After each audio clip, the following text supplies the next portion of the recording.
பைபிளில் அதை சொன்னாங்க. உங்களிலிருந்து கிரேக்கன் என்றும் இல்லை, யூதன் என்றும் இல்லை, ஆண் என்றும் இல்லை, பெண் என்றும் இல்லை, சுயாதீனன் என்றும் இல்லை, அடிமை என்றும் இல்லை, எல்லோரும் இயேசுவுக்குள் ஒன்றாக இருக்கிறீர்கள். கரெக்டுங்களா?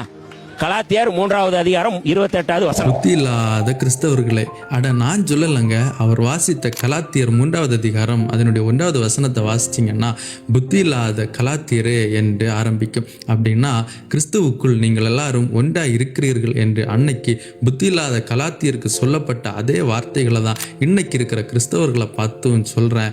கிறிஸ்துவுக்குள் நாம் எல்லாரும் ஒன்றா இருக்கிறோம். நமக்குள்ள நீ பெருசு நான் பெருசு, அந்த ஜாதி இந்த ஜாதி அப்படி எதுவுமே கிடையாது. ஒரு 3 மாசத்துக்கு முன்னால நான் போடுற வீடியோ பார்த்துட்டு ஒரு ஐயா கால் பண்ணியிருந்தாரு.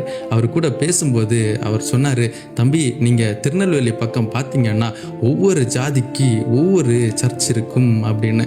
அதை கேட்டப்போ எனக்கே ஆச்சரியமா இருந்துச்சுங்க. இன்னைக்கு இருக்கிற எத்தனை கிறிஸ்தவர்கள் இந்த பைபிளில் சொல்லப்பட்ட காரியங்களின்படி செய்கிறாங்கன்னே தெரில. எங்கள் சர்ச் பாஸ்டர் அதை சொன்னார், அதனால் செய்கிறோம். எங்கள் ஆதி திருச்சபை அதை செய்யும்படி எங்களுக்கு சொல்லி தந்துச்சு, அதனால் நாங்கள் அதை செய்கிறோம். எங்கள் போப்பு அதை சொன்னார், அதனால் செய்கிறோம். எதுவுமே வேலைக்காகாதுங்க.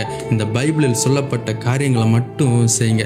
இயேசு சொன்னார், நல்ல கனி கொடா மரங்கள் எல்லாம் வெட்டுண்டு அக்கினியில் போடப்படும். நாம் கனி கொடுக்குறோமா அது முக்கியம் இல்லைங்க, நல்ல கனி கொடுக்கணும். இந்த உலகத்துக்கு ஒத்த வேஷம் தரிக்காமல் எச்சரிக்கையாக இருப்போம். நியாயத்தீர்ப்பு நாளில் எந்த சர்ச்சு பாஸ்டர்ஸும் ஃபாதர்ஸும் போப்பும் எந்த புனிதர்களும் வரமாட்டாங்க.